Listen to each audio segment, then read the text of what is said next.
Hi, Hello. I'm Julian. Hi, Julian. I'm Tom. We're Team Binge. We've been doing this for well over a year at this point. Despite the letters writing us to stop, we're still going strong. And today we're here to talk about The Two Towers. The Lord of the Rings, The Two Towers. We appreciate you all joining us. We appreciate all the love and support, all the elven cloaks that were sent to us, as well as the broken swords. We didn't know if that was a threat or a promise of what yet is to come, but we appreciate it. The shards of sharp metal was a little strange, but we assume it's all one sword. Correct. If you need to know where this is streaming, Tom, where is this streaming? We have been watching these currently from HBO Max. If you listen to this later, who knows where it's streaming, but that's where we've been watching them. And I think they've got both editions of all three movies. They've got the extended cuts and kind of the theatrical releases. And we are watching the theatrical releases because they're long enough. I watched the version where they, like when they play football games without the commercials and they cut out all the nonsense. So this 3-hour movie I watched in 30 minutes and... it lost a little bit, I gotta say. That's fair. But no, this movie is 3 hours long. It's The Two Towers. It came out in 2002. The nice thing about these, I believe, is the first one came out in 2001, and then 2002, and then 2003. I think always like a December release. And I don't think I'd ever realized this. Did you know they shot all three movies over the course of a year? Like just back to back to back to... back, yeah, I'm assuming. I did know that because I think like when they signed all the like main cast on, like they had to sign on for like an extended period. It's not just like a 3-month kind of filming sequence. So they all lived in New Zealand. They like created like houses and villages and stuff for all the staff and crew. So it was quite the ordeal. You mean they dug out homes in the sides of hills? Correct. Years Dry, for them all dark, sleeping. cool hills. This movie... And I don't think we talked about the first one, so I don't know what its budget was. But this budget was $90 million. As of now, it has made $950 million gross over, I guess, domestic, international, all that chunk stuff. Of change. That is a lot of chunk of change. Do you rank these movies, Tom? You got The Fellowship, you got The Two Towers, you got The Return of the King. Do you have a favorite? I do feel like this is probably my favorite of the three. The Really? last one, Return of the King, has some amazing action sequences and things like that. But I think just in terms of story and what we're getting from the characters, now they've kind of split up the Fellowship and they're all kind of their own little journeys. I think there's definitely some like lulls in this movie where, you know, maybe like some of the Ent stuff where they're Ents, they're trees. They really slow some of like the action pieces. But this was definitely up there, probably my top movie. Okay, this is your top out of the three. I would have to say my favorite one is the sixth Hobbit movie. That's my favorite one.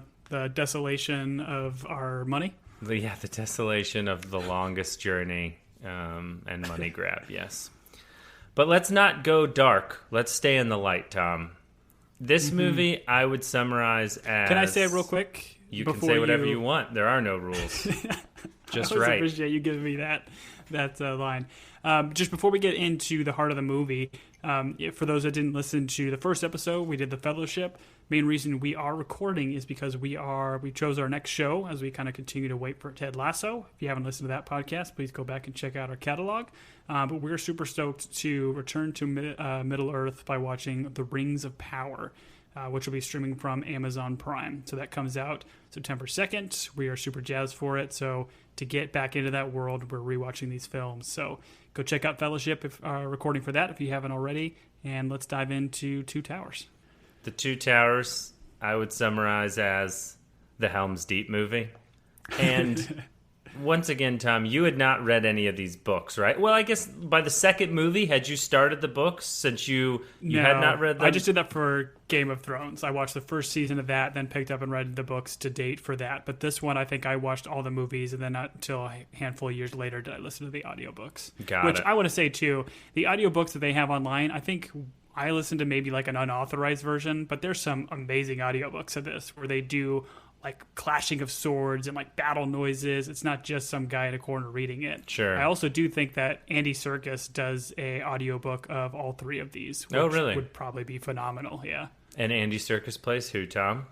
Smeagol or Gollum, who we finally get to see quite a bit more of in this movie as well. Asked and answered, Your Honor.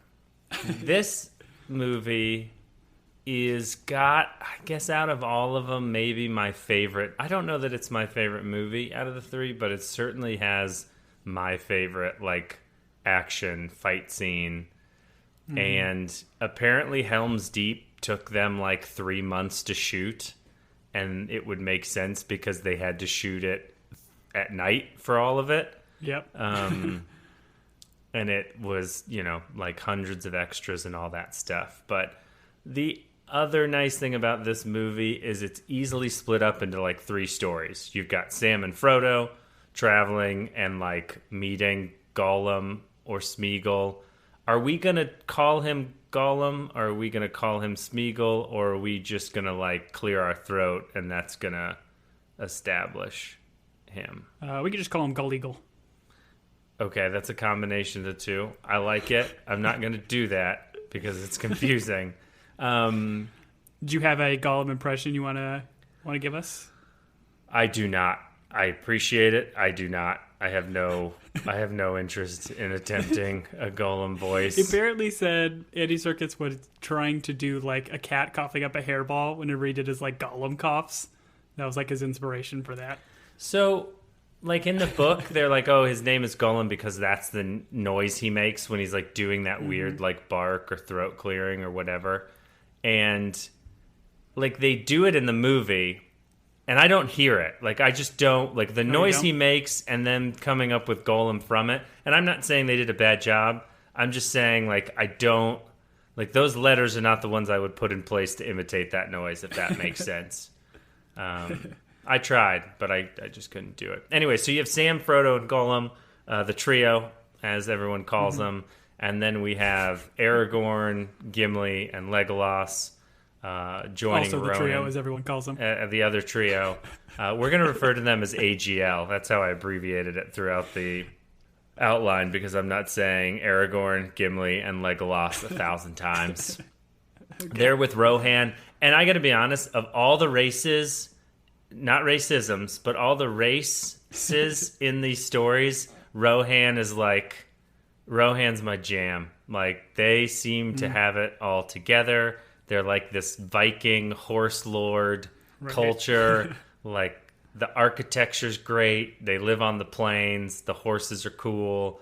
The helmets are awesome with all of the horse hair, I'm assuming, that is flowing out of them.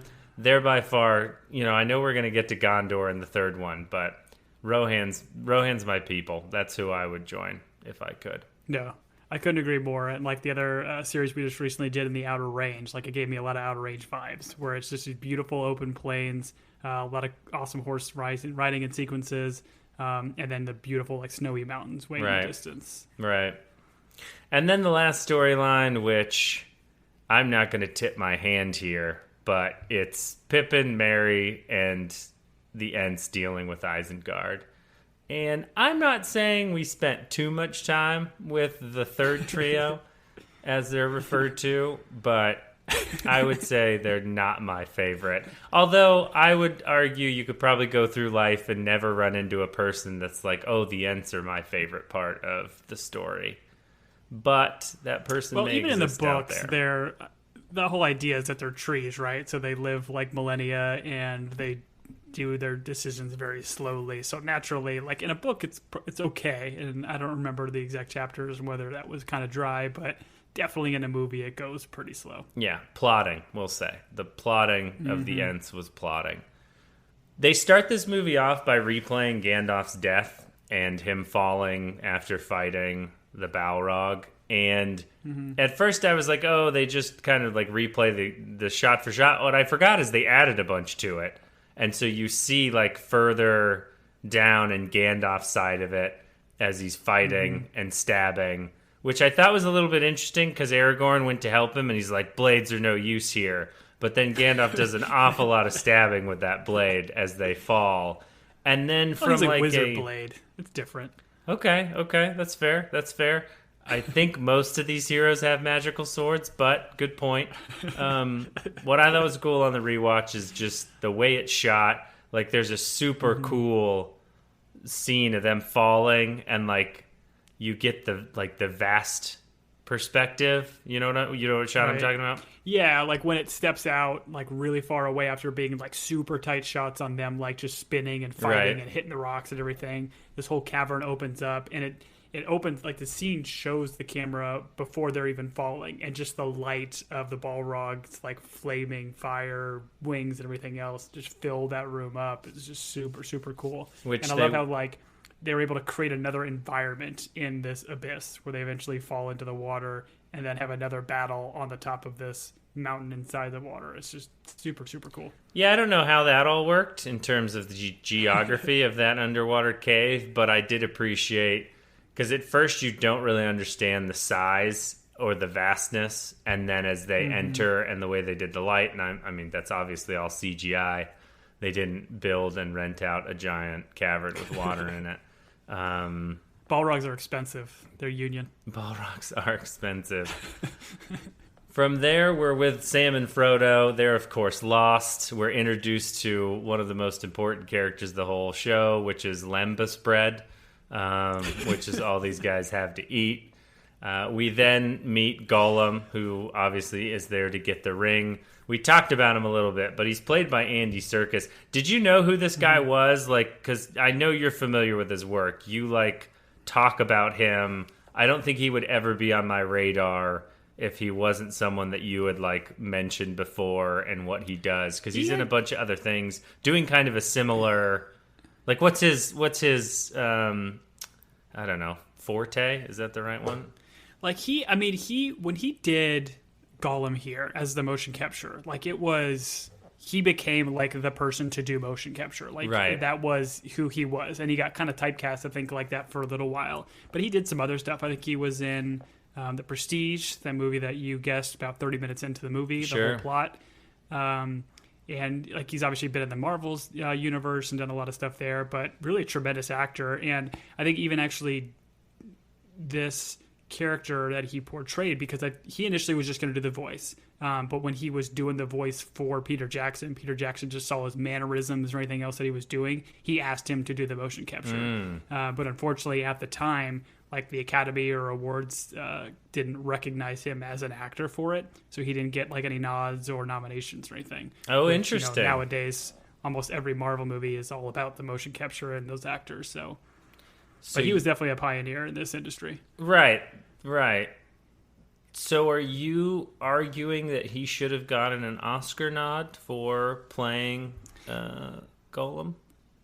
Yes, 100%. Like, all the stuff that this guy did in this role, like the hopping around, the jumping, the voice work, I mean, it's tremendous. Playing two characters, really, Gollum and Smeagol. Yeah, no, that's a good point. He probably would have lost that year to the people in The Artist, that silent film that was really popular for 5 minutes. Anyways, they trick Gollum, they capture him. I like when they tie him up and they're like, he's like trailing behind them. He acts like any kid that's hiked too long. He's just like throwing himself on the ground and like, I don't know, acting like a toddler. And I thought to myself, man, they're getting a real dose of what parenthood looks like. But plot point, Gollum decides to lead him to the gate of Mordor, where get the shot of Merry and Pippin as hostages of the Uruk-hai, and they are being hunted by Aragorn, Gimli, and Legolas. Man, I did it again. By the old AGL. We get a cool scene where Aragorn is like laying on the rocks listening to them move. And there's a scene from a movie that I won't bring up that this reminded me of, because I've been told I've told the story like 4 times on the podcast. But it involves a movie called Almost Heroes with Chris Farley and Matthew Perry. Anyways, that's for another time and another place. The orcs are headed to Isengard with the little guys.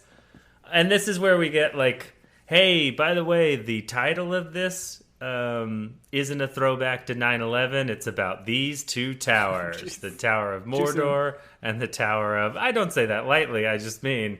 Because people like at the time were probably like, too soon. Why would they call it the Two Towers? And then they're like, well, it was a book written back in like the 50s or 60s. So they're kind of following along there. I think going into this movie, I even forgot what the two towers were. It's obviously pretty obvious now, like the Sauron and Sauron's towers. But I always thought, I think when I watched these first time, I'm like, well, in Isengard, there's only one tower, so why is it called two towers?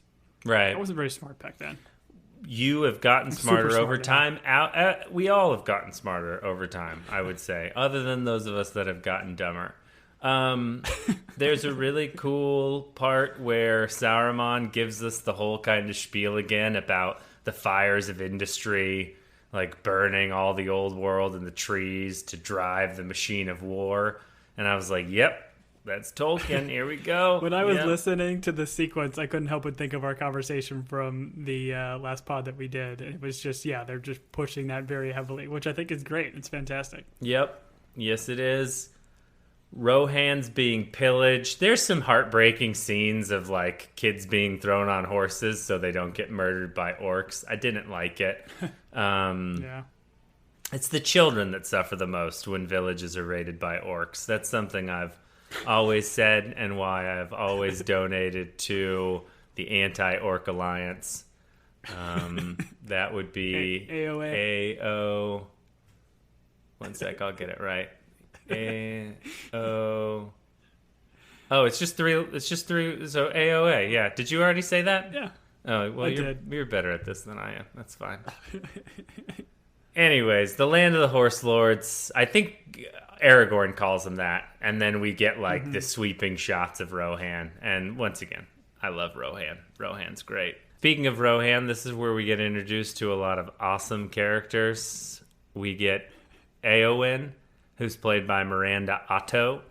I believe that's how you have to say her last name. King Theoden, who... listen, I know I was a big fan of Boromir. I think King Theoden is my guy in these whole movies. He has got the best speeches. He has got some of the best lines. I mean, this guy, all he wants is a beautiful death leading a horse into impossible odds. And I don't know. He's played by Bernard Hill. He's got a very recognizable face. And I believe he's like the ship captain in Titanic. I'm sure he's done 1,000 other things, but that's where his face is probably most recognizable from. Listen, it's a guy that likes to go down with a ship. He's typecast. Yeah, that's a good point. Every time on the Titanic, they were like, "Sir, we got a tiny." He's like, "Drive the ship into the water. We're all going down." He's like, "No, there's time to get women and children into lifeboats. No, this will be our last moment." He loves get the horses. The final moment. And this brings us to, and I'm going to give you time to talk about this guy because I feel like this guy's your jam. But Éomer, Éowyn and Éomer are nephew and niece to King Theoden, and we find King Theoden's son, who doesn't play a real big part in this because he dies almost immediately. But who plays Éomer, Tom? It's one Carl Urban, who currently is doing The Boys. That's kind of his big show that he's kind of leading and running. But I just love Carl Urban. Like he plays these like older, like battle-y sequence roles so well. Like he's just such a hard-nosed guy. I think he also did Judge Dredd, took up the mantle from Sly Stallone. I mean, because he does a good amount of acting just below the nose, just this growling and grimacing. Sure. But I absolutely love Carl Urban. He's fantastic in this. And I think this was probably one of my first introductions to the man as well. I don't think I'd seen him in anything beforehand. Right. No, he looks great in 3 Feet of Hair. I think he also plays Bones in the Chris Pine Star Wars movies, if I'm not mistaken, right? Isn't that him? He's Star Wars. He's in a Marvel movie. He's one of the Thors. He's great. He can be... He gets around. Very funny. Very funny. In this, he's not funny. He's just trying to keep his country together. We've got Grima Wormtongue. Grima Wormtongue. And Tom, if you're ever the lord or king of a place, don't let your right-hand dude be a guy whose name is Wormtongue. I'm assuming it's a nickname, but, like, not a real flattering nickname. So, like, if they're like, oh, this is my advisor, Wormtongue, you'd probably be like, oh, get a different advisor or have him change his nickname.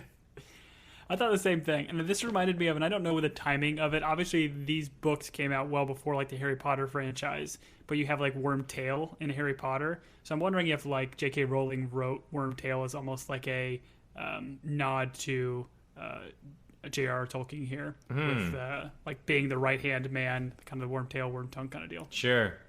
Yeah, I don't know. I think British people just like describing as sniveling, like, yes men as worm something.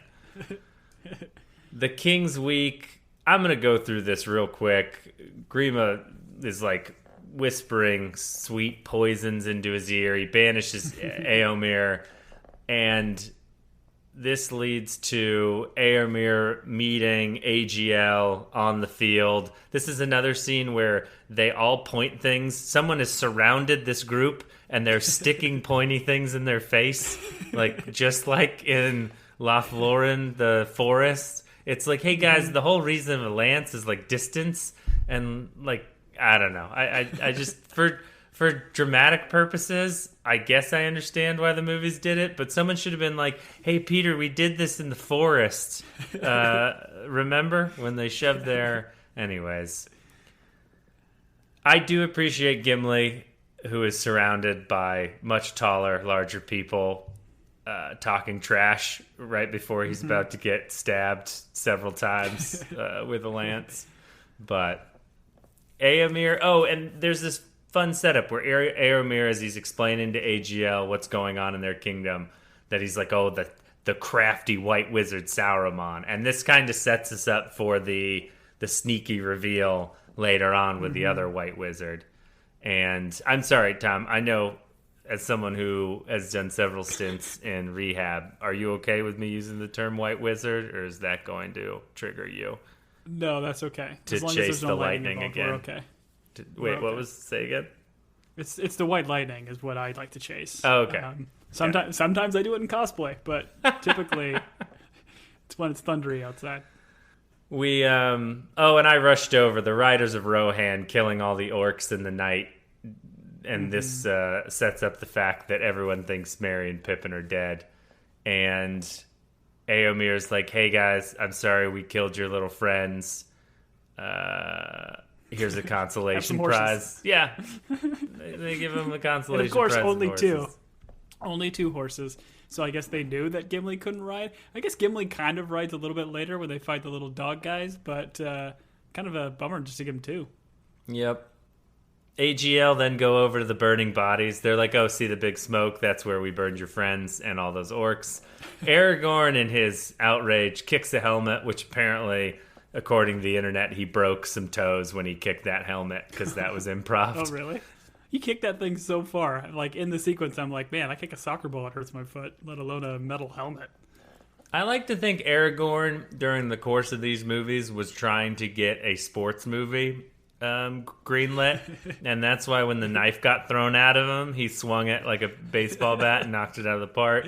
This time he's like, oh, I'd love a football movie about me, and by football I mean as international football. Football. He kicked that helmet, and someone was like, oh, he's going to be the lead in a movie about a nice coach who comes from America and teaches people how to love one I feel another. like if he joins the Ted Lasso, he could be the foil to Roy Kent. Absolutely. That's a good point. He could be. It would just be two gruff, hairy gentlemen grunting at each other. Aragorn becomes the best tracker alive, and this scene where he's looking at the ground and he's tracking something reminded me of another movie, Tom. Have you ever seen Almost Heroes with Chris Farley and Matthew Perry? All right. I have. Aragorn's like, they ran this way, and they rolled here, and he eats that cow poop.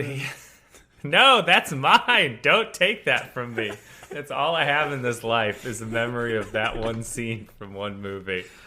Anyways, he tracks them into Fangor Forest, and they're all like, who would be crazy enough to go into Fangor Forest. But Fangor Forest seemed pretty nice, other than Ents are friendly. Yeah. And, well, that one orc does get stepped on, but that was hilarious. Merry and Pippin climb Treebeard. Treebeard, as I mentioned, crushes that orc. They refer to Ents as tree herders, which I thought was interesting, like an interesting thought, because I don't get the magic or lore behind Ents as much. Maybe you can fill me in a little bit. Oh, sure, like, yeah. I'm an technically an Entistian. Or did they just live with, like, in forests and, like, some are alive and some are not? So, not all trees are Ents, but all Ents are trees. All Ents are trees. Yes. Okay. Thank you. The Ents are like the intelligent trees. It's like in Narnia. Narnia has like talking animals and non-talking animals. And this one, the Ents are like, as they mentioned, the tree herders. So they have these long staffs with a crook at the end, and they make sure the trees, when they get unruly and start like moving into other pastures, they move them along. But so I do think staffs are the stupid trees that they carve into staffs to intimidate the other trees. Well, that was a more barbaric back in the day, but then now you go on trial because that's murdering. But I think he mentions it here is like a lot of the trees were like formerly Ents or magical and could like sing and talk and those things, but over time, like I guess they just fell asleep, and then everyone knows eventually once you fall asleep, there's that one time you don't wake up. So that's what happened to those trees. Did I answer that question significantly? Because the real answer is I don't know. Nailed it. I think you nailed it. I don't know. Did you know, though, that Treebeard was voiced by John Rhys Davis, Gimli? He was voiced by I didn't know that. Yeah. The guy double-dipped? A lot of that, like, yeah. He just apparently had, like, a really, I mean, obviously the guy does have, like, a voice, really deep voice. And I think they just kind of modulated a little bit for Treebeard. Did you know that he did the voice and then Peter Jackson saw the way that he moved like a tree and he made him do the motion capture? He's like, oh, you stand very still. You'd be a great tree. Anyways, that may or may not be true. They go to the White Wizard, which we all believe is Saruman to this day. I still think it's Saruman. And I do think they do something very tricksy here where they have... Christopher Lee like talking and then they transition his voice and they've got him like CGI'd and then they're being tricksy. They're being tricksy hobbituses, I do believe. We cut to Sam and Frodo. Gollum's leading them through that weird marsh with the dead bodies in it from an old battle. I'd forgotten about this scene. I wanted to know more, but then I moved on. He falls into the water. It's all cool, like it's super cool looking. But I got to be honest, the last place you would ever find me is in that marsh. Like as soon as I saw like dead bodies in the marsh, I'd be like, nope. I'd throw the ring and I'd go back to Hobbiton. Yeah, I love the visuals of it. Like these, it's not just like dead bodies, and they're not like face down in the mud. Like they're all upright, staring only 2 inches under the water, and just pale face looking up at the sky. It is super, super creepy. There should have been a scene where, I mean, if Merry or Pippin were there, it would have been one of them with a stick just poking one in the face, like, "Hey, why didn't it decay?" And it'd just be this long, drawn out. Anyways, that's my sense of humor. The 9 are flying wraiths around. We didn't see the flying wraiths in the first one, right? That's the second one. No, they had horses. They've upgraded to flying lizard things. Yep, and then in the third one, they get machine guns, which really levels the playing field. Gandalf appears to AGL, which... I stole your thunder here. You mentioned that it was Saruman. No, this is where they have like that cool voice transition, so like it makes you think. And I like the dialogue that AGL had beforehand. Like, okay, we know he's here. We can't let him talk. We can't do anything. We got to just attack immediately. They all tried their attacks. They all fail miserably, and then it just slowly transitioned into Gandalf's voice. Can you talk to me again? You know the lore and everything better than me, and we don't have to go too deep into this. But is the idea that he passed? Like he actually did die and he was like reborn. Like you can tell me more about like that concept of Gandalf the Grey versus Gandalf the White. I just think there's a color. It's like karate belts. I don't have to tell you about karate belts. You're a guy that's been chasing green belt for your whole life. Yes, senpai.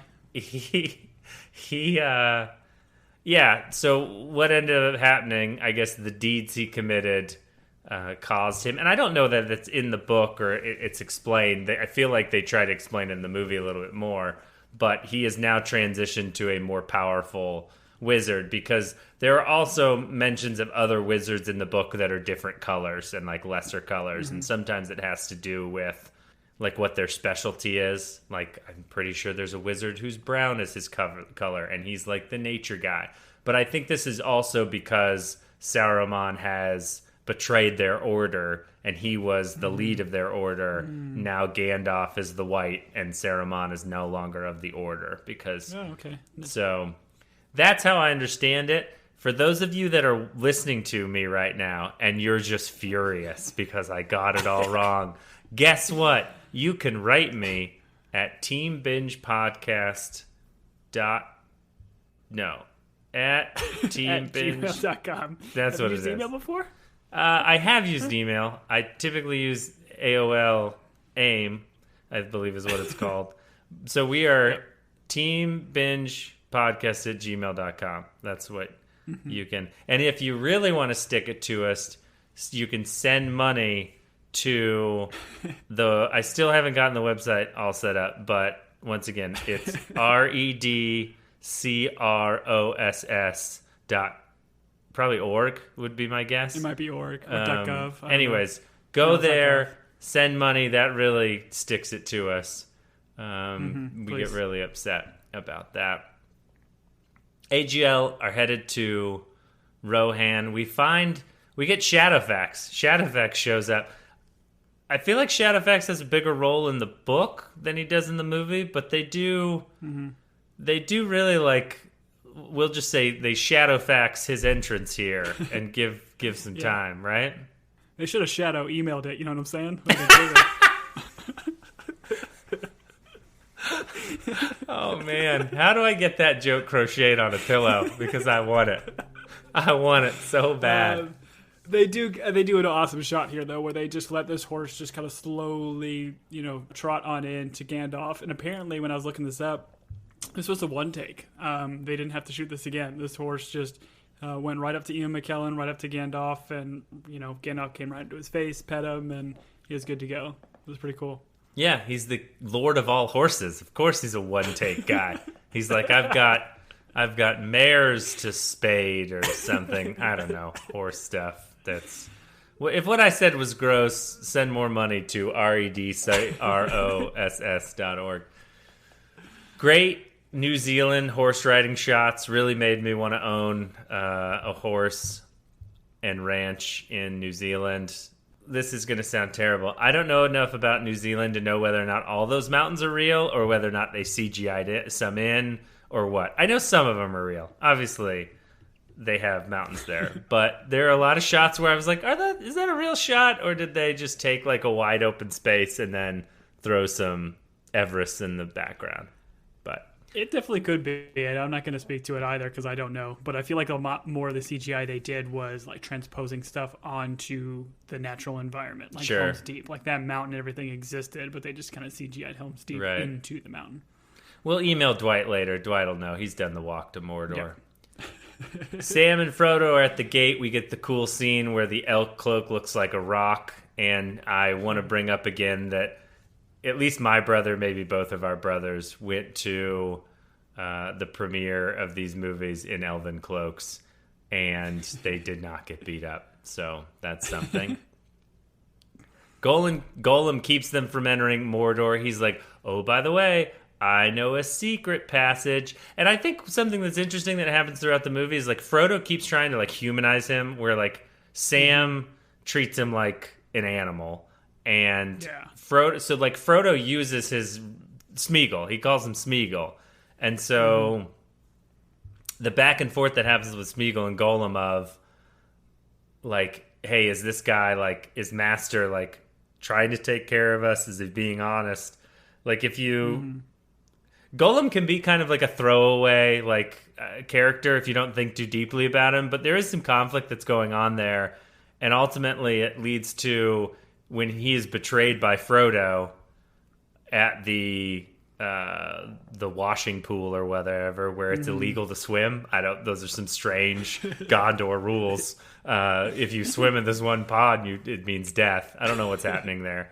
But I think it's interesting that Frodo tries to humanize him, Smeagol starts to trust him, gets rid of Gollum, and then when Frodo betrays him, it's like all bets are off and Gollum's back. Yeah, and I like that because it set it up in the first movie with Gandalf having the conversation with Frodo about hey, pity him, you shouldn't kill him, kind of a thing. Right. There's more to this kind of a deal, and clearly at this point, Frodo is feeling the sensation of the ring and how it can kind of take you over and almost make you evil and just drive you insane. And he knows how long Gollum has had this ring, or Smeagol has had this ring to transform him into that. So if anybody knows about the pain that Smeagol is going through, it is Frodo. Sure.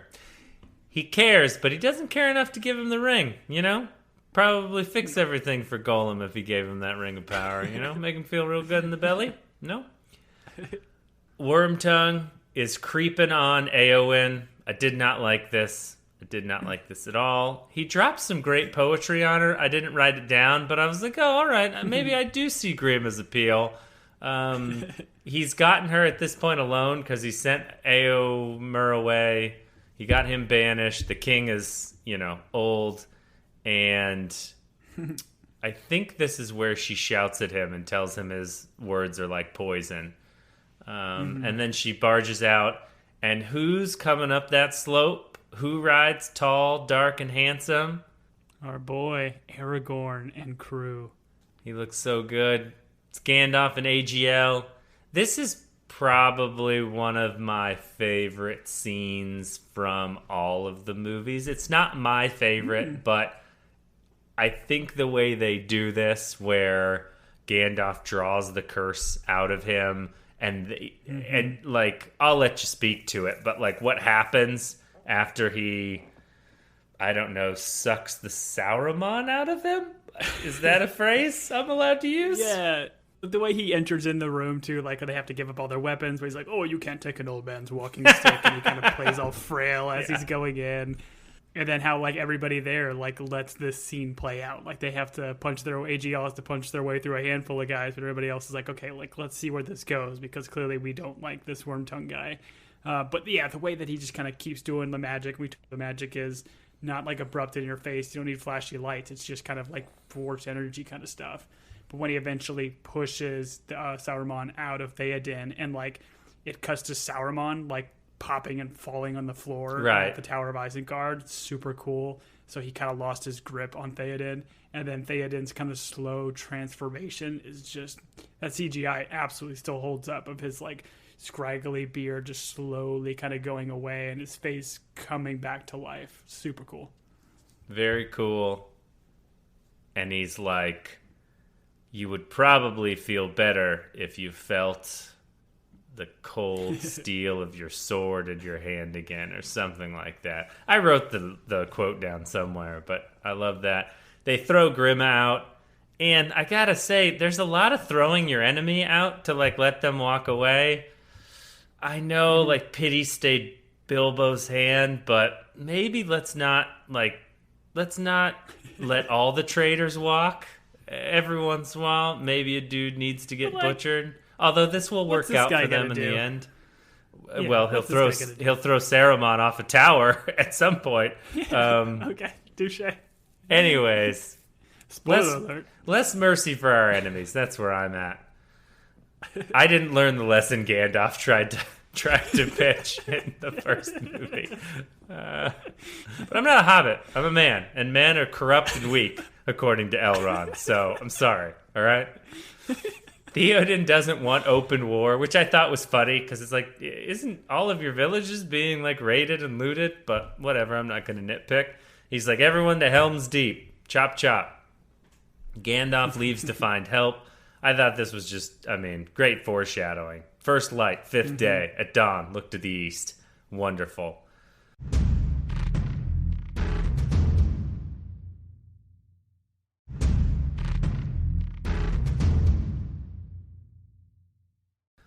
Eowyn's practicing with that sword. Oh, we didn't talk about her. Did you have any history or when you see the actor Miranda Otto, do you like think of another show that she's in, or do you remember when you saw her as Eowyn, like recognizing her from anything?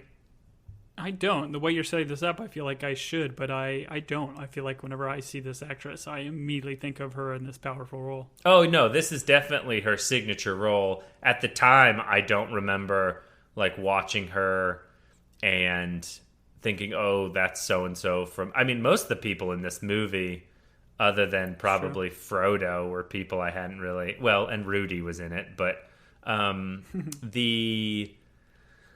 Not a big thing, but in War of the Worlds with Tom Cruise, she's his ex-wife.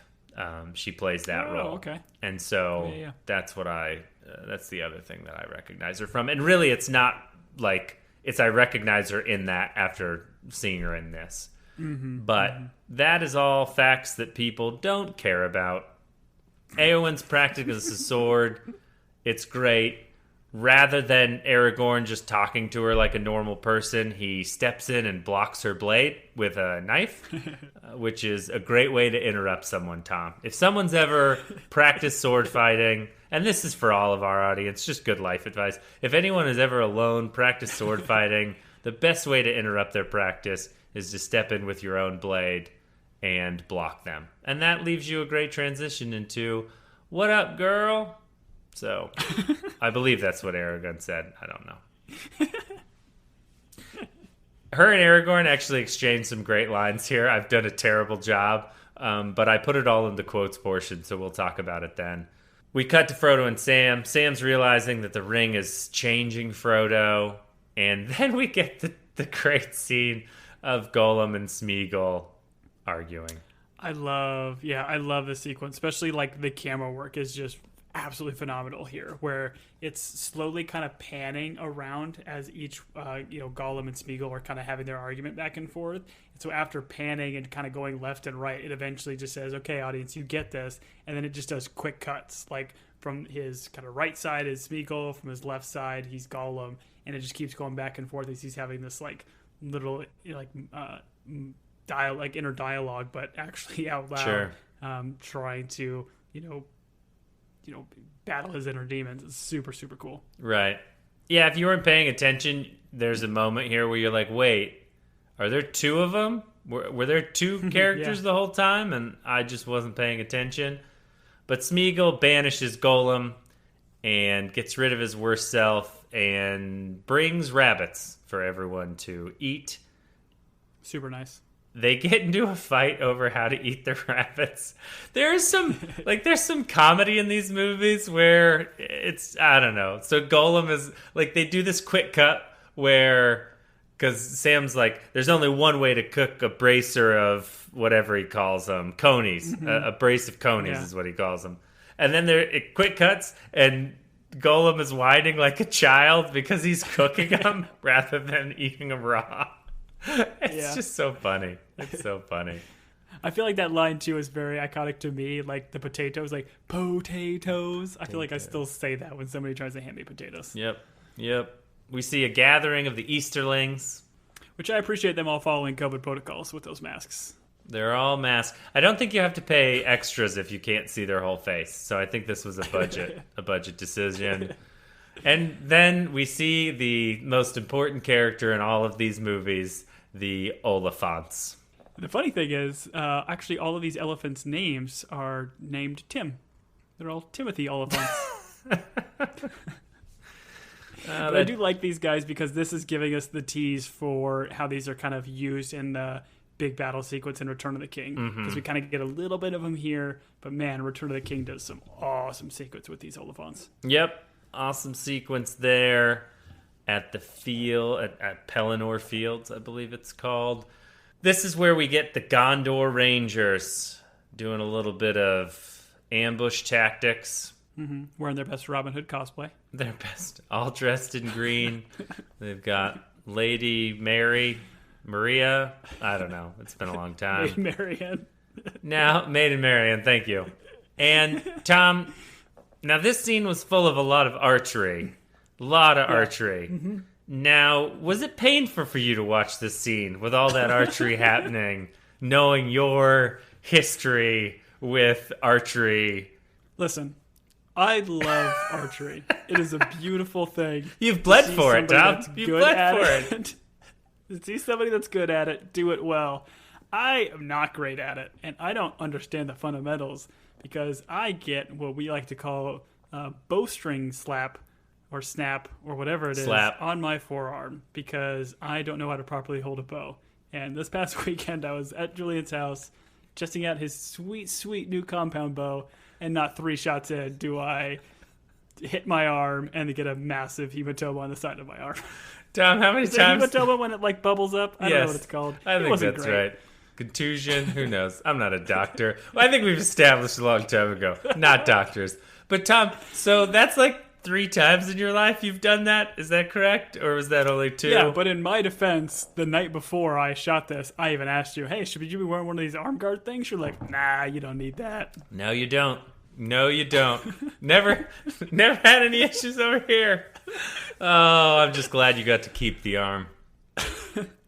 Sam and Frodo, this is where they get captured by the Rangers of Gondor. We then cut, and we get the funny scene where Gimli falls from his horse, and Éowyn laughs, and her laughter is like a Mountain Dew spring rain, and she turns, and her and Aragorn look at each other. And I'm not going to lie, Tom, I think those kids are going to make it. Those 2 are going to fall in love. But the movie doesn't want you to see those sparks, because the movie's like, hey guys, calm down. Don't stan, I believe. Don't stan Aragorn and Éowyn, because have you forgotten again? Don't stand so close to me. Sorry. No, it's okay. Don't stand so. Okay. Did they do this in the books? Was it like heavily pushed, kind of like a randomly bring up an '80s chorus from a song? Yes, they do. They do. Okay. I'm sorry. What was your question, Tom? I was still laughing about you singing "Don't Stand, Don't Stand, Don't Stand So Close." Scrantonicity is going to make it. No, but the question was like, because I don't remember this from the books, if there was kind of like this romance kind of angle with Éowyn and Aragorn here. Once again, don't at me, but I'm pretty sure it was something that was kind of hinted at in the books, more from her side than his side. And the movie does a great job because they're like, don't you guys dare remember Arwen. And you're like, oh yeah, Arwen's dope. And we get this flashback of Arwen and Aragorn talking, and my wife, out of nowhere, was like, she's got a really good elf face. And I was like... It's true. It's a fact. I didn't know what natural ears. I didn't know what that meant. And so what I thought we could do, Tom, is since most of these podcasts we're trying to, create as much content as possible because these go short. Our goal is to have a podcast twice as long as the movie or show. So, most of the Lasso pods are an hour and a half on a 45-minute show. This is a 3-hour movie. So we got 6 hours of content we got to create here. So I'll let you go first. Name the top 10 people that have the best elf faces. Allow me to go first. Mr. Smith from The Matrix has a really good elf face, as well does... eyebrows. It's his eyebrows. Kate Blanchard. Mm-hmm. What is her last name? Kate Blanket. Kate Blanket. Those 2 are my go-to. Oh, I should also mention Mr. Bloom. Mr. Bloom. Okay, yeah, he's got a good elf face. I feel like a good elf face is like really smooth. But I think the unrecognized, one of the greatest elf face in all of movies is Will Ferrell in Elf. Oh, he's got a great elf face. He does have a great elf face. That's a good point. It's happy. It's go lucky. Yep. I think you won. Okay, now let's do great elf butts. So I'll let you go first. You have to name who has the greatest elf butt. Something tells me you're going to go Will Ferrell again. No, surprisingly, Gerard Butler has a very, very good elf butt. That's right. Mm-hmm. Yeah. From Kate Winslet. Kate Winslet, fantastic elf butt. Yep. You see it in, I was going to say Den of Thieves, but then you moved on from Gerard Butler. So, and I feel like you just came up with his name because Butt is in his last name. We've digressed, and we'll get to those 6 hours. Don't you guys worry. But Eowyn quickly picks up on the fact that Aragorn is like, I guess, looking off into the distance and smiling and like licking his lips. And she's like, hey, what's the deal with the other woman? Oh no, she recognizes that necklace that he's wearing. She sees the jewel. Mm-hmm. And we get these flashbacks where Elrond tells Aragorn that he can't marry his daughter because the classic conversation, she can't live with you, she's got to be eternal, and if she goes with you, then she won't be eternal. Both you and I had these conversations with our now father-in-laws before we got married. Was this a similar situation where your father was like, no, she's, going to live forever and you're going to die old and wrinkly? Yeah, it was, but thankfully I didn't have to do it via a fever dream. I was able to do it over phone. So sure, over phone, right. Mm-hmm. And then, much like everyone else, you stab your father-in-law and take their mortality. So, can I ask, like, the way the sequence Please. ends with that conversation with Arwen and Elrond, when she's leaving, are we supposed to know that she chose a mortal life? Like, the way he is reacting, he's like kind of grimacing, so he's like upset, but it just seems like she's just with the other elf ladies walking with lanterns. Like, I don't know what that was supposed to symbolize. No, I think she's headed to the ships to go to the Grey Haven. And then, isn't there a part where she, like, breaks rank and runs back? Am I remembering that wrong? No, you could be right. I guess I was just thrown off by Elrond's face. Like, Elrond was, like, seemingly disappointed while she was doing this. You figured he would have been, like, smiling and saying, like, hey, yeah, you chose the right path, but... Well, I think part of it is probably because his Thetan levels were low and he was in the middle of writing his next great book, Scientology for You and I, by Elrond Hubbard. Anyways, we're still here. Aragorn's like, oh, she's sailing away. I'll let you take a moment to sit there. Come sail away. Come sail away with me. Oh, Tom, you're incredible. Thank you. Oh, man. I love it. Eowyn's like, oh, so you're saying there's a chance because that lady's sailing away. We get the warg attack. I love the warg attack. I don't know if the wargs are in the books, but the warg attack is super cool. Eowyn has to lead the people to Helm's Deep. They get into a super fun fight, and everything looks great. Wouldn't change a thing. It all looks awesome. I would change one thing. Oh, go ahead, Tom. What would you change? Like, that starts after they killed, like, the scout. You've got Legolas kind of all by himself. He's popping a couple arrows out to get a couple guys before hopping on a horse. Slapping his arm. This, to me, is some of the worst, CGI throughout this whole movie, where Legolas tries to, like, grab the horse, and the momentum swings him seemingly the opposite direction around the horse, and then he kind of sits on the back of it. It's a super cool idea, but just so poorly executed in the scene. And I think later you get Aragorn, like, popping on a horse like this. Not quite as fancy, but him kind of, like, grabbing a guy or an orc or something off a horse and getting on it. Yeah, this was a bit silly. I feel like the Aragorn was practical, and this one was clearly CGI'd. And to your point, what throws it off is, like, I don't even know if it's the CGI. What throws it off is the momentum is wrong of how... Exactly. And it's funny how your brain works. Your brain's like, no, that is not how... Like, he would have swung based on the way the horse is moving. Anyways, let's take the next 30 minutes of going through the physics of him swinging onto that moving horse. But yeah, I'm with you. This leads us to Aragorn getting pulled over the edge. Everyone thinks he's dead. Theoden's like, leave the dead. Don't bury him. Legolas gives him a look, and I thought Legolas was going to shove an arrow through his eyeball. If that triggers anyone, I apologize. I shouldn't have said that. But I certainly thought he was at least going to stab him in the face. And then they head out, and they reach Helm's Deep, and Helm's Deep seems lovely. Lovely little place in the mountains. Yeah, the Deep seems dope. The Deep seems dope. How do I get that on a license plate? We cut to Isengard. We get the voiceover. There's 2 points here. So we get this voiceover of the bad dude explaining their plan to show the vulnerability of the good guys, where he's like, oh, there's this one like opening in the wall, and Saruman's like, hey, I've invented gunpowder. I call it, I don't know, weapon powder, because we don't have guns in this world. We see the 10,000 Uruk-hai.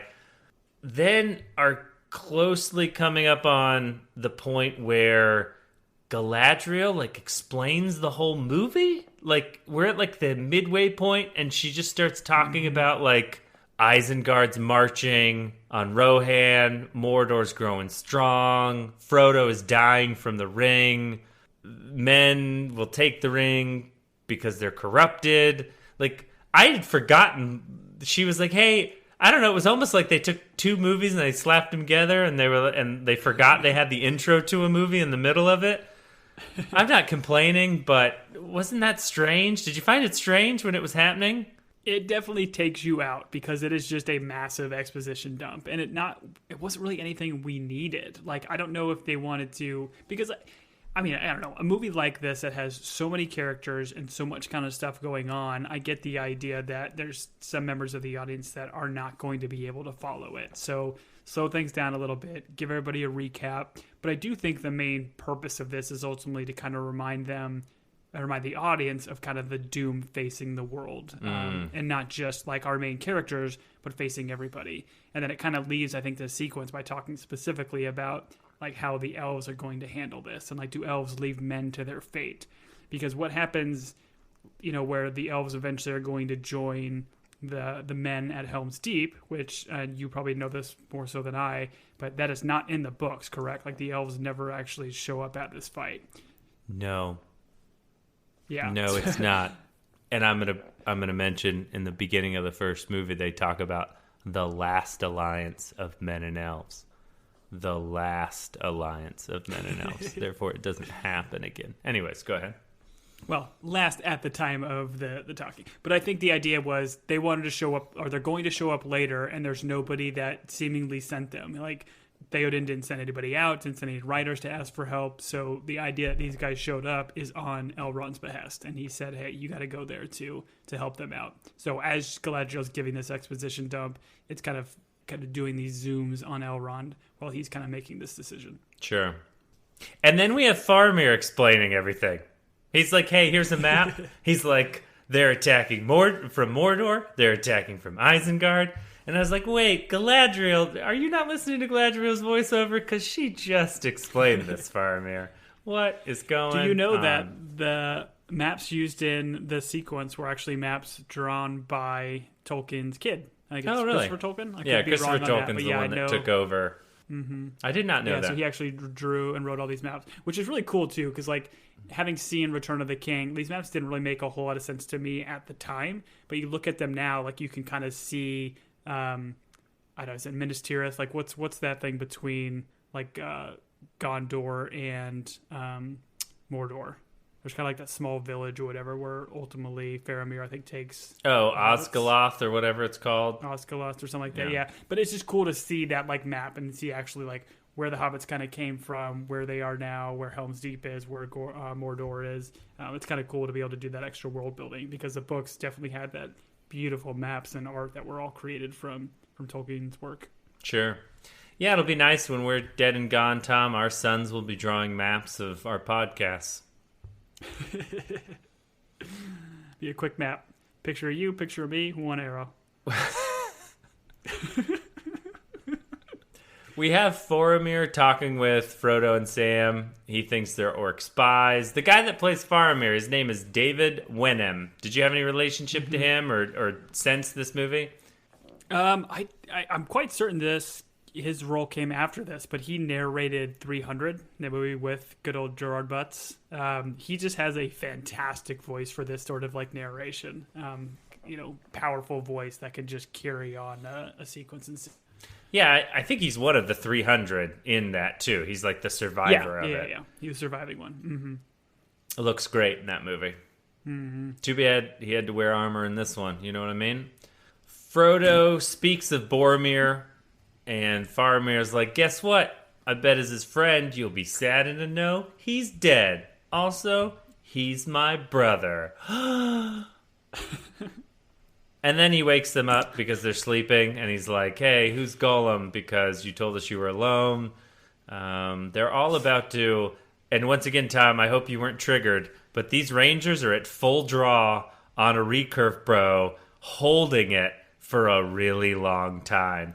And No you know what forearm would be protection. difficult? What would be difficult, no forearm protection, that's a good point. The second thing that would be difficult would be these guys have to be sighted in on Golem and then with their other eye looking at Faramir for when he drops his arm to let him know. So they're like those reptiles that can look in like two directions, like the little lizard Chameleon. in Tangled, which is a great movie. We should do that one next. Let's do Tangled between this and The Return of the King. Really throw people off. Anyways, Frodo spares Golem's life, admits to knowing him. He then gets Golem captured, and this is where Smeagol goes away, and Golem is all set for revenge.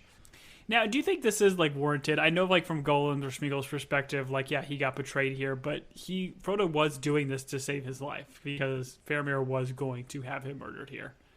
Oh, do you think this is a time in a movie where one character could maybe explain to another character and clear up some confusion? Or they just don't talk and therefore one turn, like, takes the turn to bad simply because one other person was like, hey, by the way, Smeagol, they were going to shoot you with a bunch of arrows. Listen, they have these eyes where one can point one way and one can point the other. They never miss a shot. They were going to shoot you, and I saved you. And the issue is I don't know if Smeagol or Golem is a reasonable human being. I think that's the issue. Reasonable hobbit being. Right. That's fair. Faramir discovers that he has the Ring of Power. He has, like, he's looking at it and he's like, Faramir, Captain, a chance to show my quality. He has this speech where I appreciate every one of these times in the movie where it's like a hero, like the big hero is like, should I take it? Should I, like, become the most powerful? And I've yet to be disappointed with an actor in this show where they aren't like, they don't show it on their face as they're trying to figure out like what their decision would make. And I mean, for you and I, the decision's easy. We take the Ring of Power, you know, we only do good with it. But for these people, it seems to be some sort of moral dilemma. Sam explains that they've got to destroy it. That's their whole purpose. Because part of this is like they're not trying to tell him what they're doing. And then this is the point where Sam's like, listen, we're going to destroy it. Oh, by the way, the reason your brother's dead is because he tried to take it from him. Faramir, brother of Boromir. And Faramir makes the right choice. He's like, oh, the ring's going to Gondor. Let's go, guys. Aragorn arrives at Helm's Deep. He's like, yeah, this helm is deep. We're going to be able to do this. There's only 10,000 coming to destroy the world of men, and they're arriving by nightfall. Everyone's judge of how fast people can march in distance is spot on. It's really good. There have been times I've looked at the GPS and I've been like, oh, there's no way I'm going to make it in an hour. So I don't know how they do it in this without Google, but it is what it is. Theoden wants to make a last stand, and this is where we get that great speech. Where was Gondor when the Westfold fell? Where was Gondor when our enemies closed in around us? And this is because Aragorn's like, you still have allies. Like, light the torches, call on Gondor.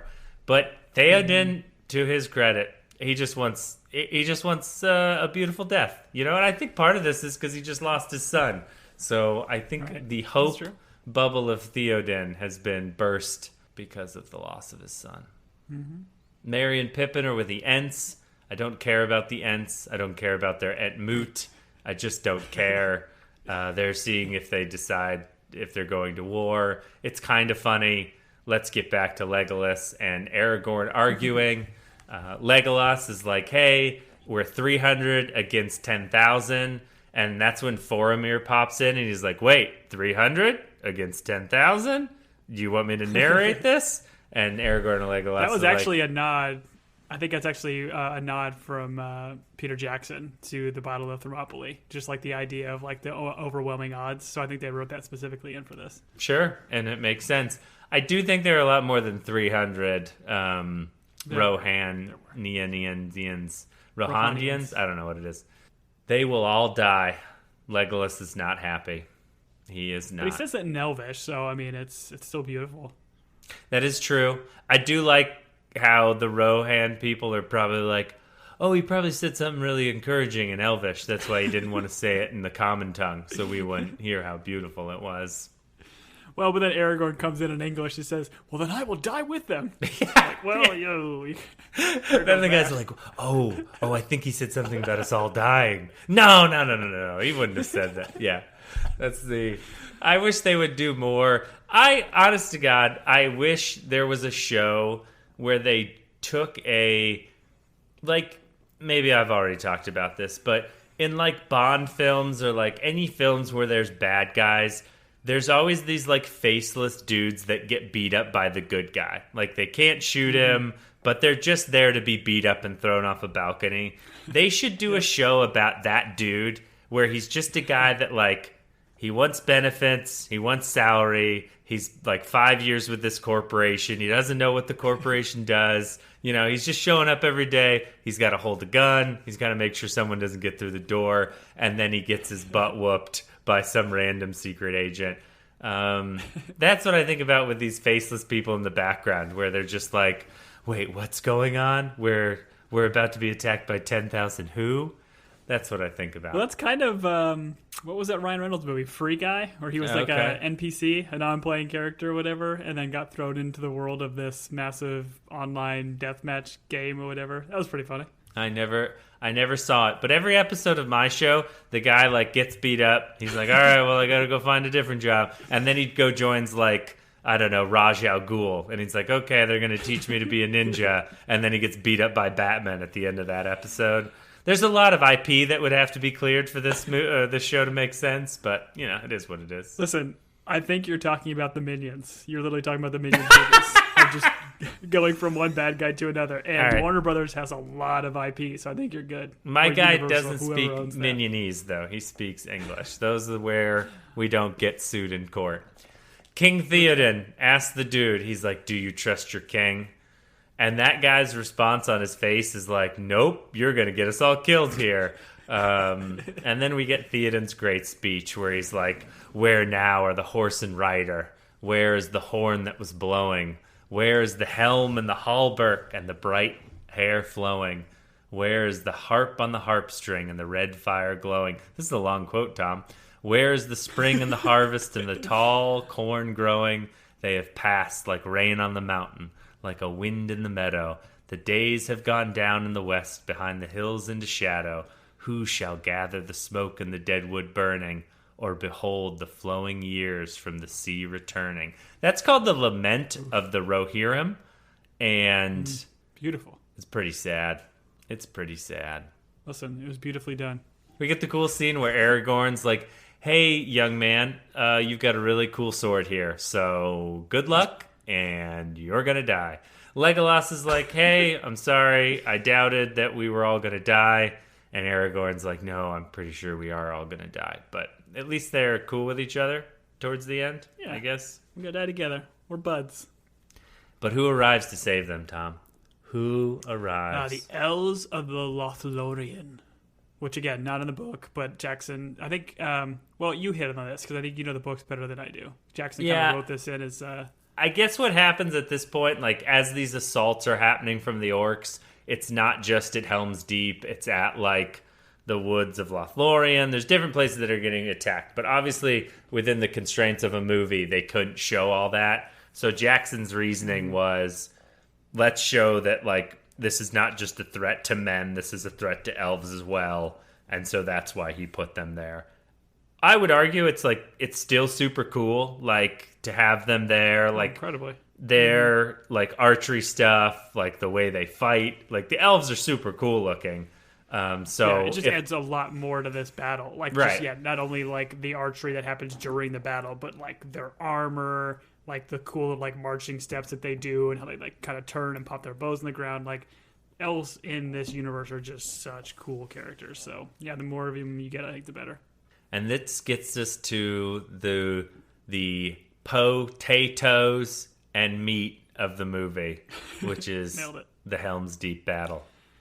Yeah, and I think you mentioned this at the top. This was apparently 4 months to film. A lot of the chanting that they did for like when the army kind of first arrives and just kind of standing out front.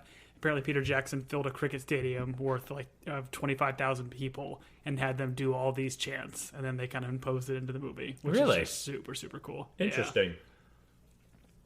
I would describe this movie with rain and dark and archers and ladders and rank and file, and it's all great. It's probably... I think it's better than The Fields of Pelennor and Return of the King. It's better than... I mean, obviously on scale, it's better than the battles in the first one. But I don't know. I get a lot of joy out of how they shot this, the stuff that's going on. We get Gimli and Legolas keeping score of who they're killing. They kind of, to your point, they like slow it down sometimes by cutting us to the Ents. Don't care about them. We get the cool bridge attack where they're running up with shields. Theoden's like, is this all you have? Is this? Which is real early in the battle, and then they blow up the wall. They breach the wall. Aragorn leads a cool charge. The one thing I don't need, I just don't need it. I don't need Legolas skating on a shield. Like, I don't know. He does cool things, but I don't know. I didn't need this. And I'll go back to the books and check it out if Tolkien was like, Legolas used a shield like a skateboard. Those punk kids. I don't know. Well, and not only does he like skate down and shoot 3 guys on the way, but even at the very end, like the shield flies off the ground and hits an orc like right in the chest to kill another person. Yeah. It's fantastic. I do want to say though that this battle did have way more than 2 beheadings, so it should have been rated R. No, they're not real people, Tom. They're orcs. They're orcs. Orcs aren't real people. They don't get ratings. You can do whatever you want to them. Their kappas were dictated. We cut. The Ents are deciding not to move. No one cares. They're Ents. Haldir is the guy that's leading the elves. And I don't know. I think he's a character in the books, but I don't think he's as prevalent. Like, they couldn't have Elrond go there and die. They had to kind of be like, okay, this is the face of the elves. That guy Did gets... we see him in the first movie? Was he yeah, with Galadriel? He's the one that... saw him in the woods, right? Yeah, when they enter the woods with Galadriel... He's the one that talks about how loud Gimli is. Haldir gets killed. It's sad. Theoden gets stabbed at the gate, which I thought was great leadership. If you're going to be the king of warriors, get in the mix a little bit. Unfortunately, he's 80 years old and he got stabbed in the armpit. And they're like, make way for the king. He got stabbed. And this is a bad idea. I should have done this. This is a terrible idea. He's like, all is lost. Open the gates. Let them kill us. Theoden, you're fine. It's a sliver, man. He's like, kill the women and children. Don't let them be taken. Your armor blocked most of it. Yeah, it's just a bruise. It's like a string slap. Anyways, Aragorn and Gimli do that cool thing where they sneak around. Gimli, of course, being the comic relief, he's like, toss me. What? Toss me. Great delivery of that line. Yeah. A dwarf is not, I mean, they're stout, but they are not like light, right? Having Aragorn toss him across the bridge is very impressive. I think part of this is Aragorn is kind of superhuman. Like, that's something that is like, because he's supposed to be not ageless, but has lived like many lives. He's of the line of kings, which would have been descendants. Oh, please don't at me, but of descendants of, like, they would have had some elvish blood in them. So I think there is a level of like supernatural to them. That's fair. They retreat to the keep. Merry gets Treebeard to go to Isengard. Osgiliath Treebeard is his little friend that just hangs out in the shoulder. Treebeard and his buddy Treebeard. A sitcom. They're singing old Treebeard songs. And Treebeard going to the forest. It's Treebeard and Treebeard having so much fun. Years from now, they'll get canceled because they were tree racist. Treebeard was a bit of a racist, yeah. Yes, he was. Osgiliath is burning. I believe that's the like port town you were talking about. Faramir's got Frodo there. We're just cutting in between these things. Treebeard sees the forest is destroyed, and then he's like, all right, all bets are off. I'm clicking off safe, and I'm going to go throw stones at stones.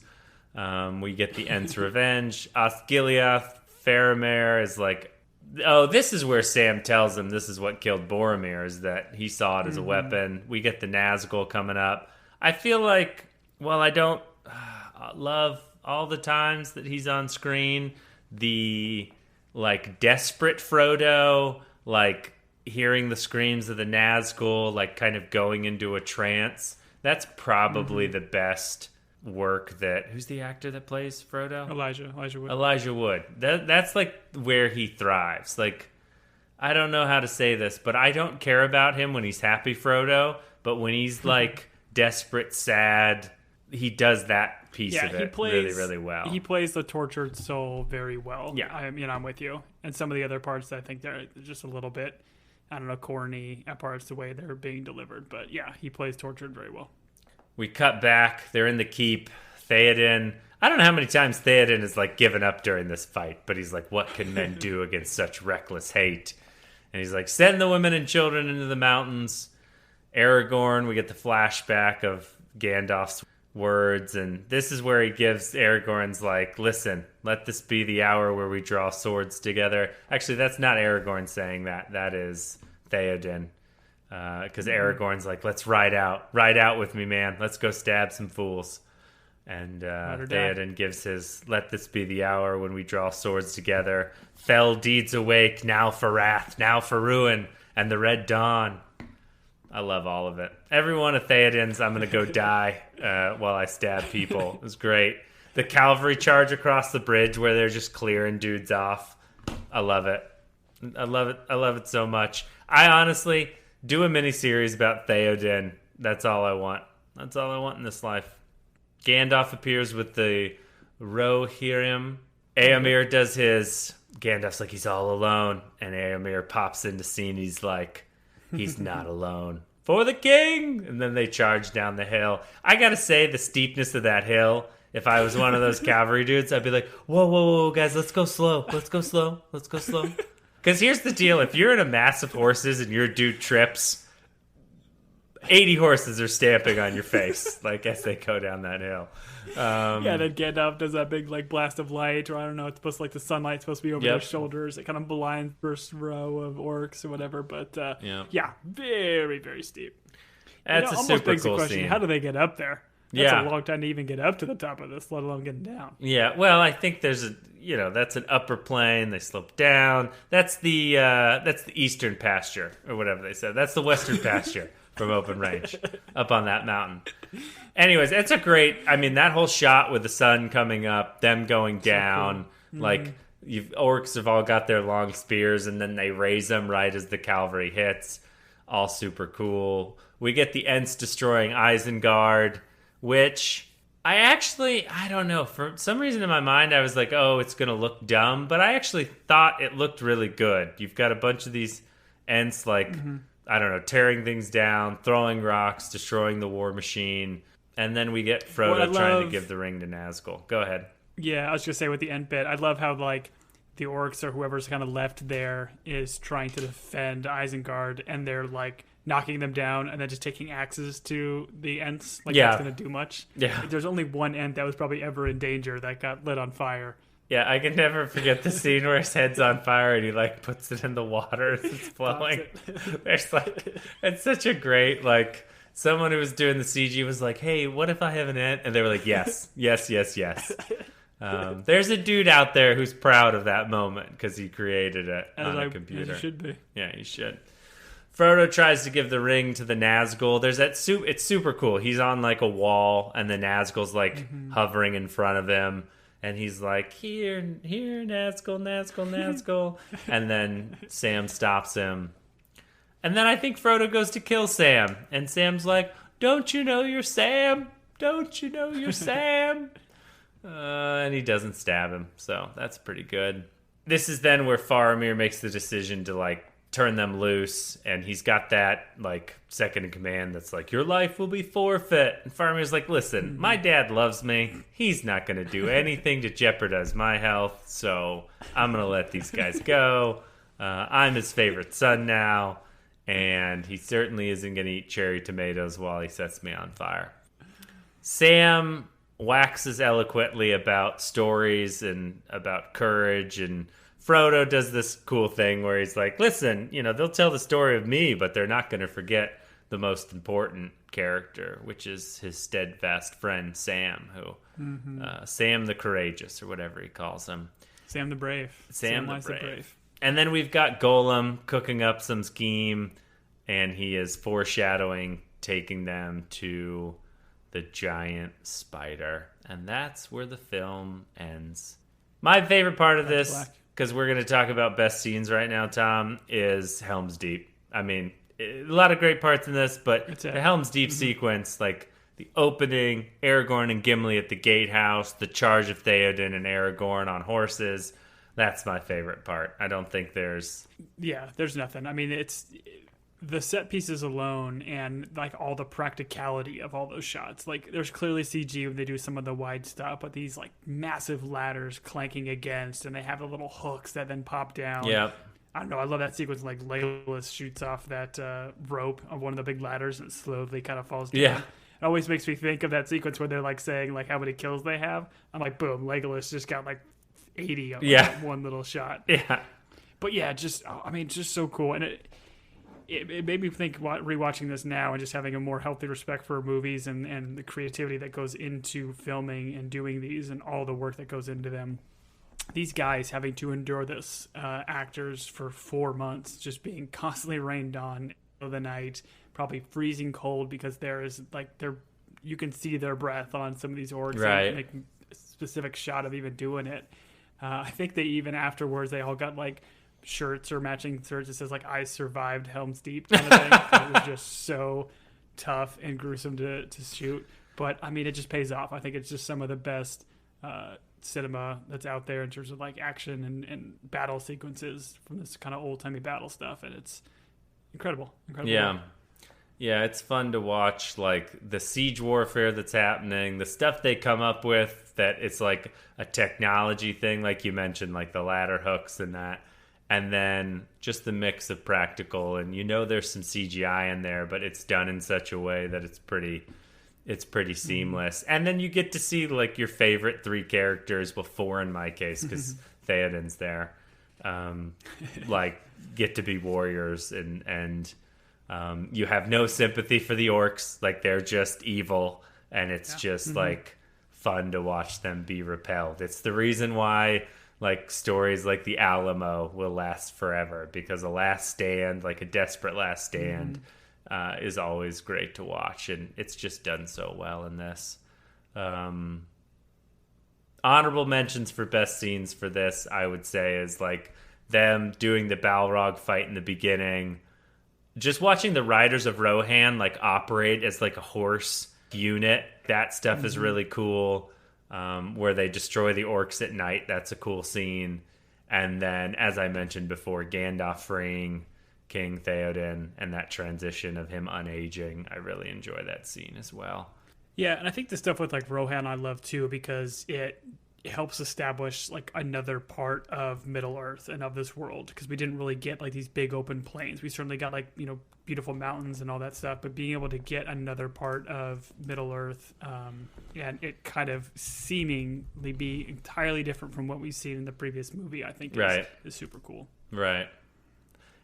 And I think, to Tolkien's credit, because this is how the books are separated, but it's kind of cool where it's like, first movie's like Shire, and then like you get to kind of see the outside world from the Shire, but really the like culture and stuff that you're embedded in is hobbits and the Shire.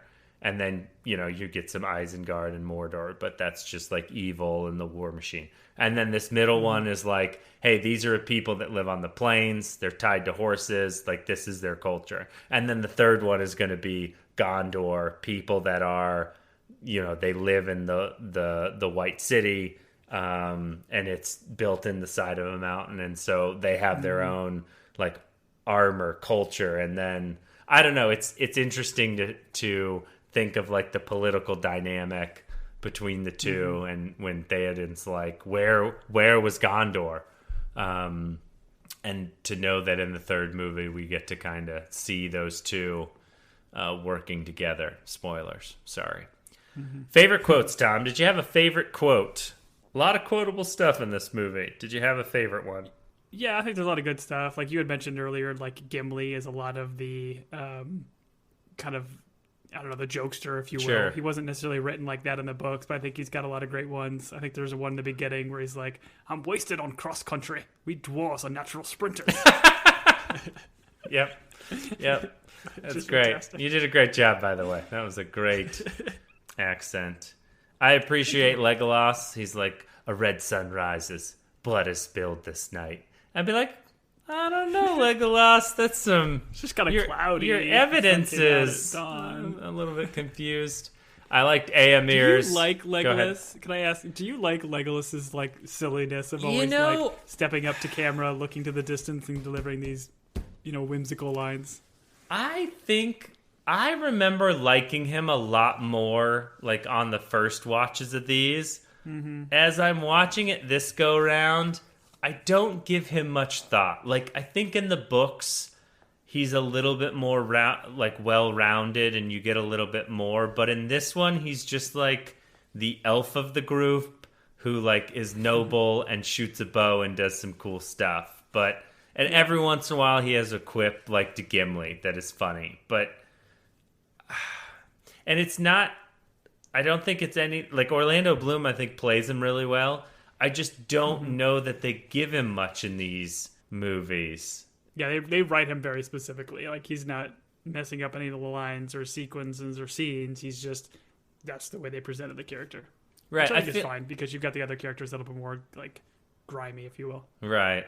Which I feel like they almost give, like they give Gimli more. You see Gimli, like, more in the scenes and do more things and interact. I don't know. In this one, they gave Legolas his doubting, like, the plan and, the despair. But that only lasts for, like, a scene. He's like, oh, we're all going to die. And then, like, a minute later, he's like, listen, bro, I'm sorry. I said we were all going to die. We are going to die, but I'm sorry I said it in Elvish so these people couldn't hear me. Yeah, I don't know. I think he's played really well. Great character from the stories, but on this rewatch of the movies, I realized like he's more of a minor character, I guess, as opposed to a major one. Here's a great exchange, and I put this under quotes, but this is where Aragorn's talking to Éowyn, and she is like lamenting like what her responsibility is in the world. And he says, like, what do you fear, my lady? And she says, a cage, to stay behind bars until use and old age accept them, and all chance of valor has gone beyond recall or desire. And he's like, you're a daughter of kings, a shield maiden of Rohan. I do not think that will be your fate. And it's interesting because she's a warrior. Like, that's where her motivation lies. That's what she wants to be. But because she's born a woman, she feels like she's been pigeonholed into that. And I think it's interesting that, like, there are times where Theoden, she doesn't see it, but he's like, listen, you have to lead the people here, which I'm just going to go out on a limb here. Don't write me. In a culture like this is probably more male dominated. And so for him to like tell his niece, like, hey, you need to lead the people here. You need to take them here. Like, and then to put her essentially in charge. I think there's like a great responsibility there, but she doesn't see it because in her mind, it's like the warrior and the fighting that is important. And this carries into the third movies. But the way she says that, where she's like, I fear a cage, I fear that I will be put in a cage until I'm so old that I just accept the cage and that I'm not given a chance for any type of valor. I don't know. I thought that is a well delivered line and a great conversation that they have. Yeah, because I love her character. Yeah, they give her so much power. Yeah. Oh yeah, exactly. Like she's not just because we don't have a lot of like powerful women throughout this whole thing. Like you have Arwen or Arwen, excuse me, but she's just more or less like a love interest to Aragorn. So being able to have Arwen come in here, or Eowyn, excuse me, show that she is a warrior, and then in movie 3, like truly prove it by kind of dressing up and going into battle. It's incredible, and this definitely lays the groundwork for that very, very well. Oh yeah, and I mean she has a critical like moment in line, which we'll talk about in the third movie, that I love, like where she stands up to the Nazgul. Like it's incredible. We'll touch on it then. Yeah. I don't want to get into the third movie yet. But Theoden rocks so many great lines during this. His "Let this be the hour when we draw swords together, fell deeds awake, now for wrath, now for ruin, in the red dawn." I love it. Where is the horse and rider? Where is the horn that was blowing? They have passed like rain on the mountain, like wind in the meadow. The days have gone down in the west behind the hills of shadow. How did it come to this? His so much death, what can men do against reckless hate? And then Aragorn being like, ride out with me, ride out and meet them. And he's like, for death and glory?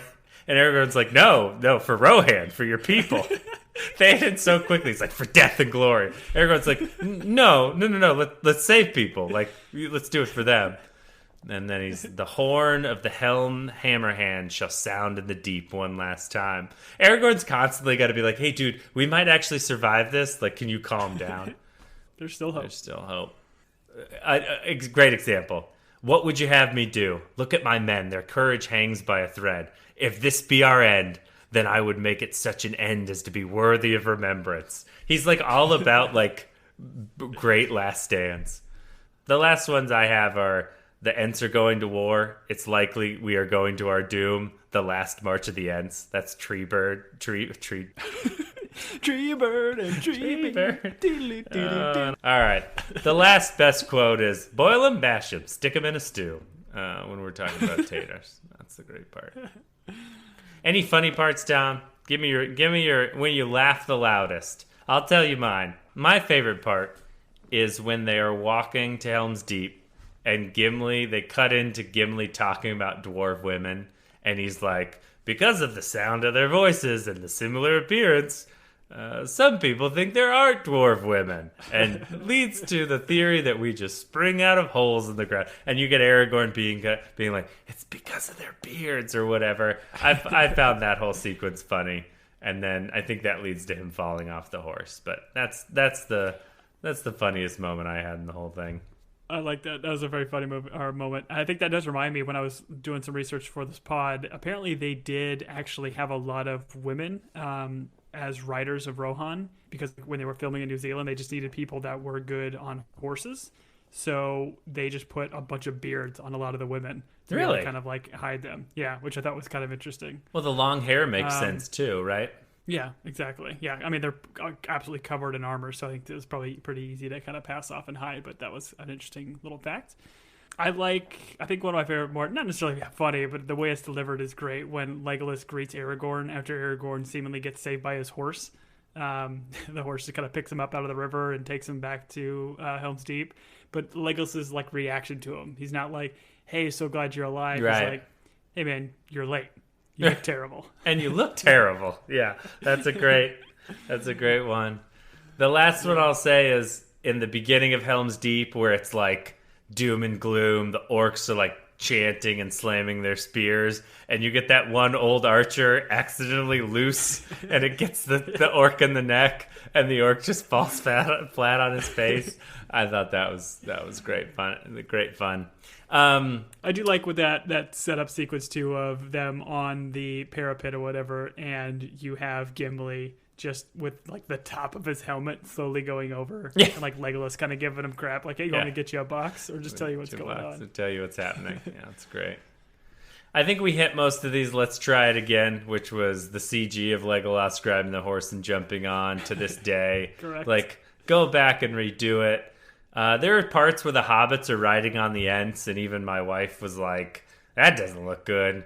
I didn't get too into the weeds on that, but The last thing I would leave is I don't need Galadriel's recap in the middle, but maybe people do. I guess it's a 3-hour movie. In this day and age when we're all on our phones half the time while watching a movie, maybe it is nice to get a recap, but this was done in '02. None of us were tweeting during movies, you know?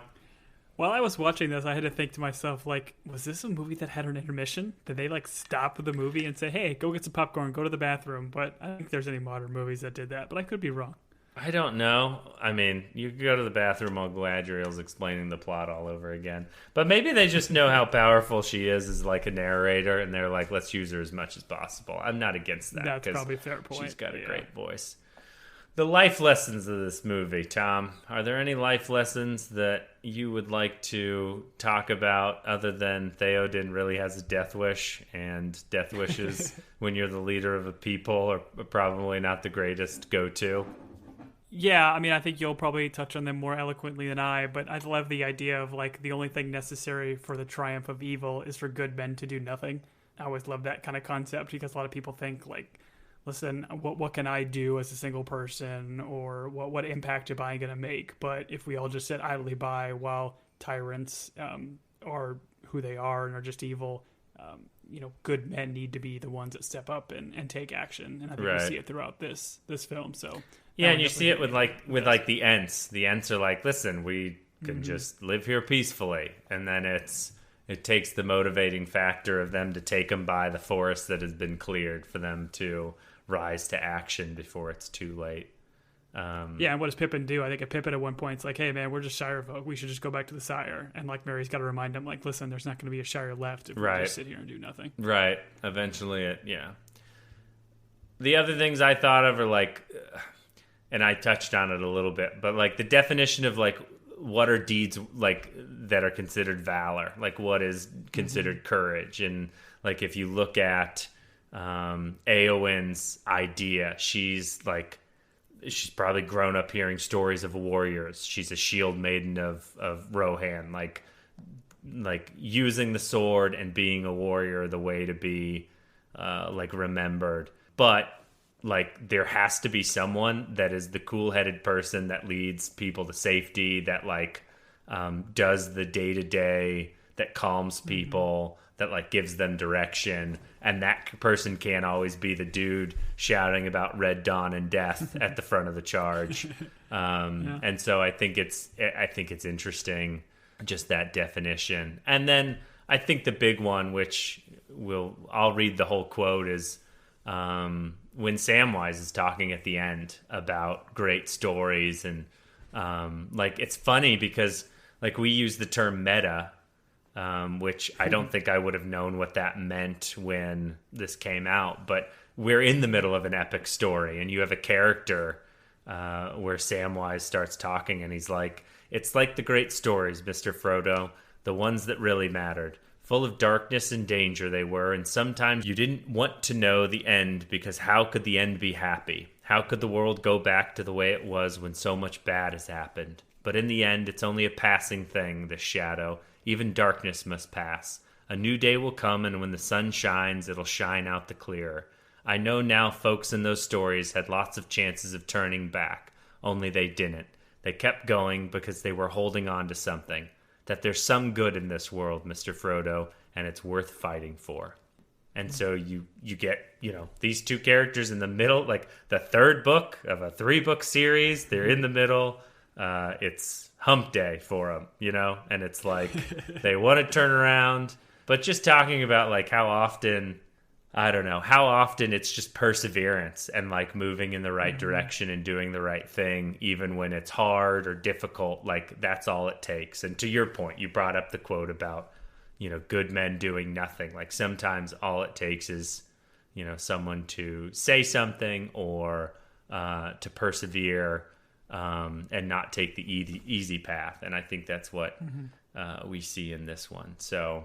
Well, and again, I think that's what makes these movies so powerful. Is you could just watch it for what it is, cool battles, sequences, and cool characters. But, I mean, if you have read the original books or listened to them like I have, or take the time to digest these movies, there's so much to it that you can take a lot more away from it than just cool action sequences. So for those of you who've listened to us, I hope you've kind of taken a deeper understanding for these shows, or these movies, excuse me. And hopefully we'll get some of that with the Rings of Power kind of coming up, because I know it's supposed to follow a lot of these different houses and kind of families that were pivotal to getting the rings and everything created. So I hope we get a lot more of this same kind of stuff as opposed to just battle sequences and action sequences. I want that, but I want this kind of stuff too, because that's what makes good material stand out. Yeah, I think if they, and I gotta be honest, I'm assuming what comes out of that is from like the Silmarillion, and so the Silmarillion is like the history of Middle Earth prior to all these things, and so if they take it from Tolkien, that's what he did so well. It's like, once again, he wrapped like the things of valor and courage and virtue in these myths, and he built a world around them so that, you know, you're engrossed in like the fantasy of it all, but like in the bones of it is things we should all learn and take to heart and use as encouragement. So I've enjoyed these rewatches. I'm ready to watch The Return of the King. I love a good Elvis movie, so this will be exciting. And for those of you, if you have questions or comments as we come to the trilogy conclusion, you know, you guys are begging us to watch the Hobbit movies. Don't send an email to teambingepodcast@gmail.com, because I will not be watching the Hobbit movies. I will read The Hobbit the book, but I will not watch the movies.